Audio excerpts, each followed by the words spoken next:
Hey everyone, SeeEl here, and I have something a little bit special for you guys today, which is the VITB vs LDLC Game 5, the LFL semi-finals VOD review.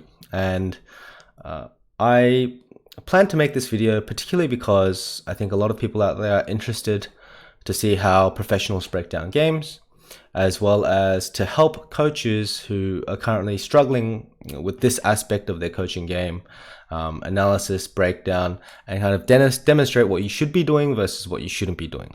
So before we proceed to the actual VOD, let's just talk about some core skills that we need, right? So the first point that I want to mention is that if you want a good VOD review, you really need to understand how lanes interact, and you need to have some sort of structure to how you view these lanes and how they go, right? I think that every lane has some specifics to it, but in the end, it comes down to things like ideal wave manipulation, base timings, ward timings, and utilizing their windows, right? So this is absolutely key. And if you guys don't know this, then really start from there. This is going to be a bit too advanced for you. Now, the second core skill needed, in my opinion, is thinking about the player psychology and how they can learn the best from the review, because that's the point of the review, right? So I think that these two core skills are what's absolutely necessary.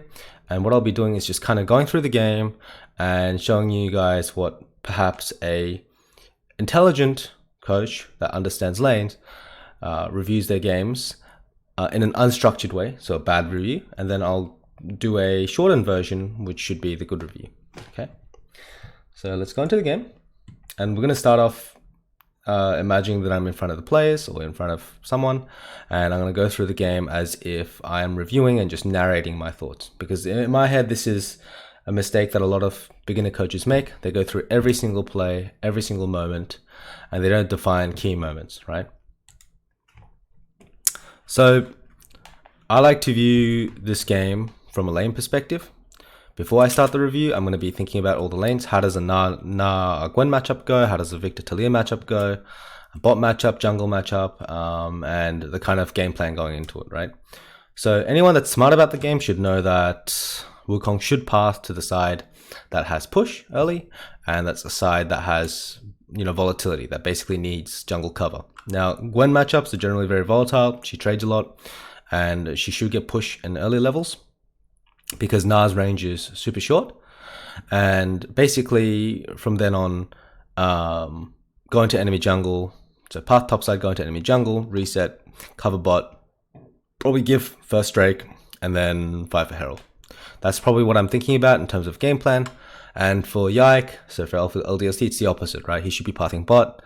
As for mid matchup, I think Victor vs Talia is pure fist fight. A good Victor should start Airy, right? So already a rune mistake here. And he should start with Scorch and E, right? Basically, Talia should, if both mid laners start exactly at the same time, get push in the first 2 to 3 waves. And then after, Victor can play the bounce, and he will level E, and then Q, and then another point in E, because level 3 W is useless, basically, right? That's the idea. And then around wave 4-5, Victor should look for a base, in which he will be TPing back and having a tempo advantage on the map. Now for bot lane, they're just mostly scaling, right?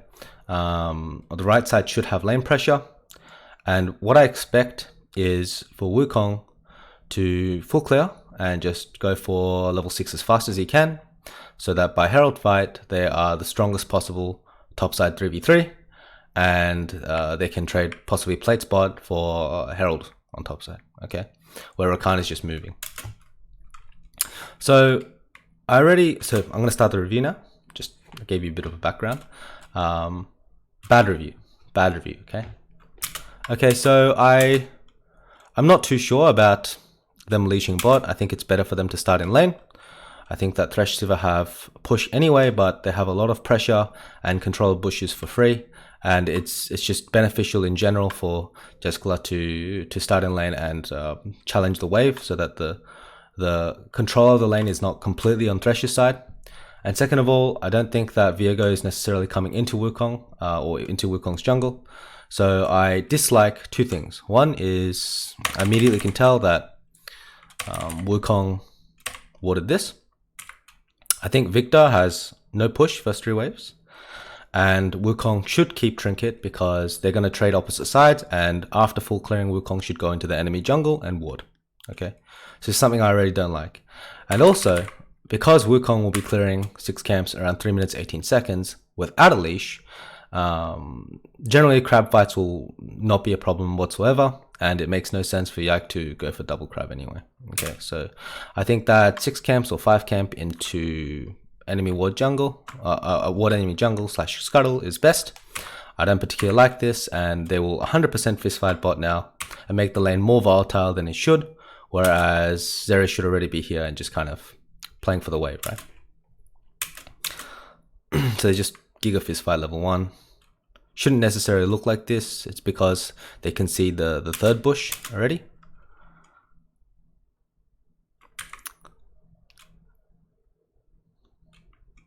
So already there's a bit of a problem. You know, Wukong has Trinket. This sweeper will be very low value because jungles are trading opposite sides. He won't be able to get a ward deep into enemy jungle. Talia will get pushed on first 2 waves, as I said, and he will ward blue buff.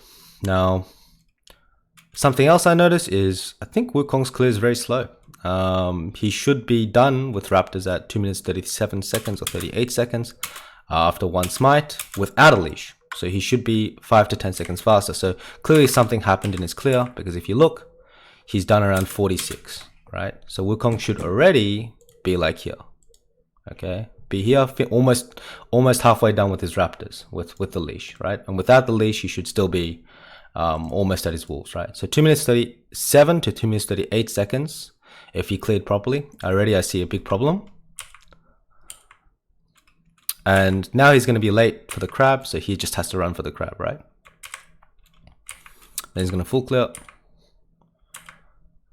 So here, Viega's obviously traded the opposite side. Jack's doing the right thing by walking into enemy jungle and putting a ward down. Wukong, if he cleared correctly, should do exactly the same thing. But now he needs to insta-recall because he needs to cover bot on this push. Right? Now, Siva makes a mistake, dies. This is Wukong's opportunity to delay his tempo a little bit and just ward enemy jungle, okay? Normally what should happen is the Krug should already be warded and Wukong should be basing, right? So Wukong should be in enemy jungle basing right now with a warded enemy Krugs and 6 camps done. So already some mistakes done through here, and obviously some CS missed mid as well. Pretty confused as to why Victor is also basing. Now the reason I assume is because Victor thinks that this is best to base TP, but it's almost always better to just push on tempo here, right? And save mana and then TP back, or walk to lane and hold TP if necessary, right? Also, it's just better for Victor to ward because, as you can see, he's still not used his first trinket, and the game isn't what it should look like, right? Ideally, I expect this to be warded. I expect Victor to have lost his trinket at level 1. He should be already pushing this and holding his mana, and then he should be walking to lane or TPing, right? So a little bit weird on all fronts. And now Yike can just be on any side of the map, right? They have no idea where the jungle's playing, and as I said, all Gwen matchups are very volatile. Now this is bad because Na actually has a lot of pressure at one item, and then especially inside. So Gwen kind of wants to make sure that he's like happily scaling in the lane, so he can get to 2 items as fast as possible. Any kind of delay is very bad. And once again, Skeens running to bot side, just taking his Krugs. Full information on him. He's seen by enemy jungle. They know exactly where he is. They know exactly what to do. And Rakan just using a move mid because they killed bot and they have tempo on map, so he has 1 turn to move mid. Pause. I'm going to stop here because this is an example of a bad review. Okay? Bad review. Now, a good review. Now, let's talk about a good review. First of all, the first thing I would do is talk about what the players want to look at first. Okay, here's a golden tip for all you coaches out there. Ask them what they want to look at first, because if they are finished with a scrim game, or if they're finished with a game, they will have a play in their heads that's bothering them. And I want to remove that thought, and I want them to focus on the pure concepts and the systems that make a team good, that make a team consistent, right? So for example, in this case, let's just say I want to talk about level 1, but Gwen wants to see top gank. I'll say, okay guys, before we start the review, is there anything you guys want to look at? Right? It's a small, nuanced thing. A lot of players that I've worked with in the past don't appreciate it to begin with, and the more they work with me, the more they start to appreciate it. This is a big tip, okay? So before the review, that's what I like to do. And then going into the game, I'll just review the main concept. So first of all, I would come here and I would say, okay guys, we've covered what you guys want to look at. Let's start with our level 1s. Is our level 1 planning good? Okay.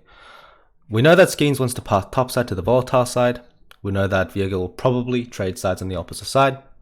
And we know that enemy bots should have push and pressure in lane. So 1, it's very important that we make bot side less volatile, so it's better for them to start in lane. And 2, can Victor get pushed first 3 waves? No. So it's very important for Victor to ward dot brush so that Skeens can hold his ward and put ward in enemy jungle. Okay, very important concept, and just we should always be talking about this for the game. This is kind of how it's structured. And then initially, I don't like to look at individual mistakes, but if I feel like it's a big mistake on tempo, I'll talk about that briefly as well. Okay, so I'll be like, okay, Skeens, normally I don't talk about individual stuff, but why are you so late on this clear? I'm assuming Krug's reset, right?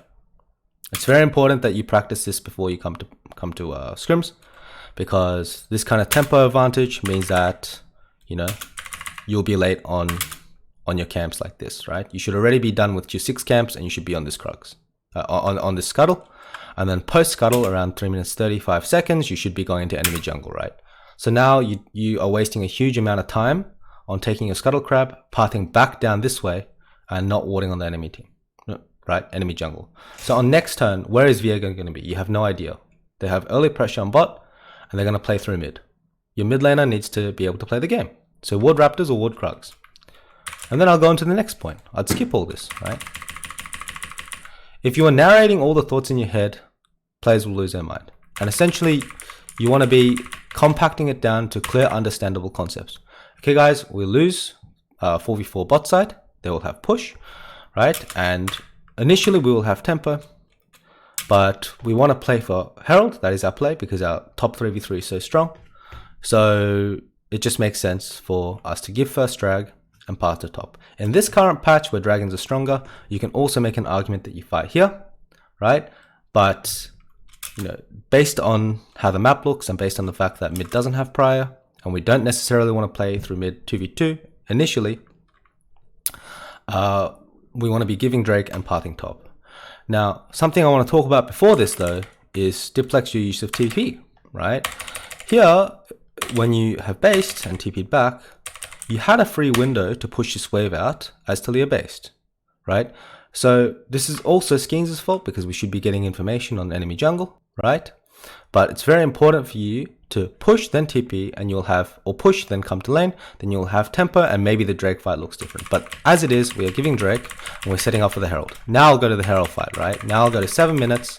This is not exactly how I'd say it, I'm just explaining it to you guys as well, right? Normally I'd just be like, ward level 1, because she'll get pushed in level 2, pushing for first 2 waves, right, until level 2, 3, and then you'll play the bounce, and just make sure that you're pushing the wave before you base. I mean, right?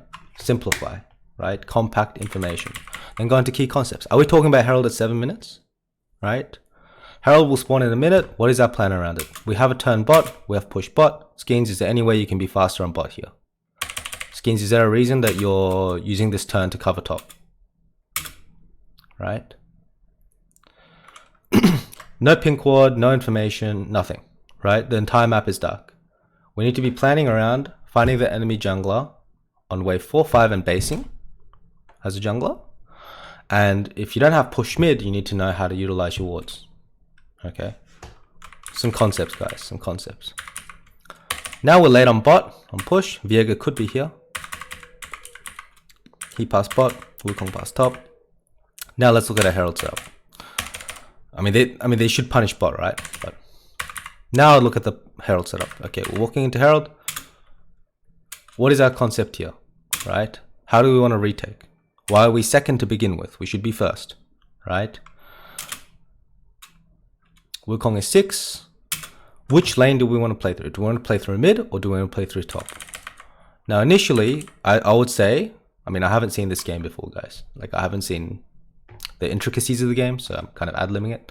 But I would look at this and I'd say, okay, guys, is this right?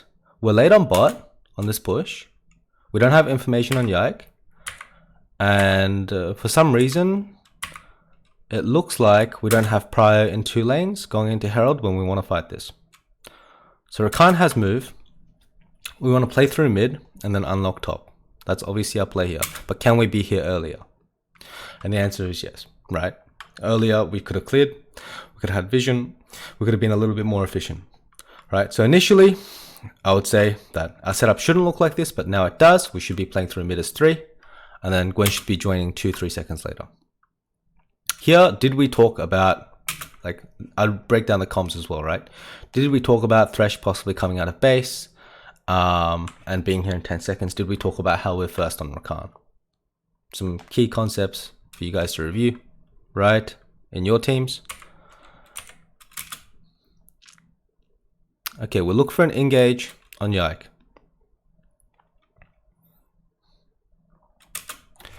Was this the correct play?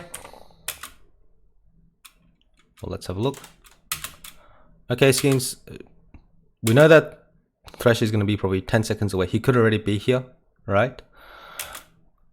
Because Yaktrol wasted or used some turns mid.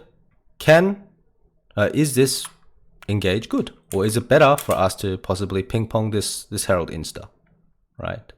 And drag it up here. Another possibility, right? So let's see what happens. They go top. Okay, guys, we're using a turn to unlock top. Our primary objective here is Herald. Do we want to give Yike a free base? Or do we want to just hit Herald here? Of course we should hit Herald, right? Key concepts, right? Obviously, it's in the moment, and I'm just kind of looking at things firsthand. If I review it again, there's probably a couple things I missed, right? But basically, in reviews, it's really important to have structure and to talk about key concepts. Herald, retakes, Baron. Are we opening on 3 lanes or are we opening on 2? When are we retaking? Where is our point of control? How do our lanes look? And how do I level? How should our level 1s look? If you are narrating it, you can see a big difference in the way that you approach or the way that ideas and concepts are understood. So I hope this helped. It's not going to be a full review of the Vitality B versus LDLC game, right? I just used it as an example, but it's also a very clear example on how talking about and preaching fundamentals in a review can greatly help improve any sort of team. And obviously in this game 5, you know, a lot of these fundamentals were not met. So the game looks completely different to how it should, right? They should already know where Yike is. They should have a ward and enemy jungle. We should be basing with pink and then playing for a deep ward. We should already be 6 and first on map and first on Herald and first on setup. We should already have been bot to cover the push so that Rakan can move. A lot of things going wrong here, guys. So yeah, I mean, I hope this helped. Obviously not the best review I've done, not particularly close to what I would do on a particular scrim day, right? But it gives you guys an idea between the differences of a bad review and a good review. So hope you enjoyed once again, and have a nice day.